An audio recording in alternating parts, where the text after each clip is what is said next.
Ухтаса авиация пас етава кукпевста юбилей. Окмы засвосаен чибью пощолокын лошадесный самолет лепукшанын. Вид во мышти щурс окмыща комын окмысадвон пощолок дорын заводится уджавный аэропорт. Ухтаса музеен лошадесный карса авиация лещием выставка. Здесь можно узнать об истории нашей авиации, ну и в том числе... Таны позже тодмавны миян авиациялын история юлыш. Торген тотчедам ичет авиация сие бытте абуйона тудалана. Шуам сечем уджит витчиштем лоом тор, куджи Чернобыльса АЭСын авария. Сыны ужалысны вертолет яс, промышленный объект яс строитысны, буровей яс, памятник яс утедысны.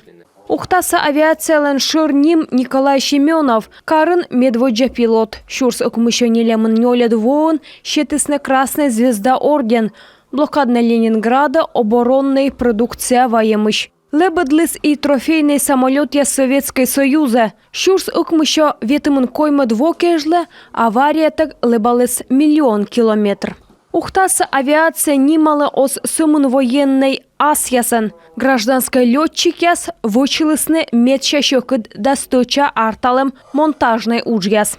Вообще, самая для меня история удивительная, это все-таки история Геннадия Мальцева. Меным медча шенжедана ним Геннадий Мальцев. Ми 10 кук лебалан кранен, кук вертолетен, отчоч лептысны вывтыщокыд кырт конструкция, досуфтадысны место вылаз, тая ювелирный удж. Геннадий Мальцев – вертолетчик-монтажник, вещкадлыс лебалан кранен, медводжая слыдын велалыс уджавны вылын, сынадын, сылан вещкадлам улын мирын медводжаяш лептысны нелямынтонная радиорелейной башня яс, тая вылы надым ухта биорутрасса вылын. Ухтаса летчик яслан, авиаотрядлан уджан, Чернобыльса авария, бырыдыш пилот яслан историян, позже тодмашных карса музейлан комплексен, выставка уджалас толышчыж.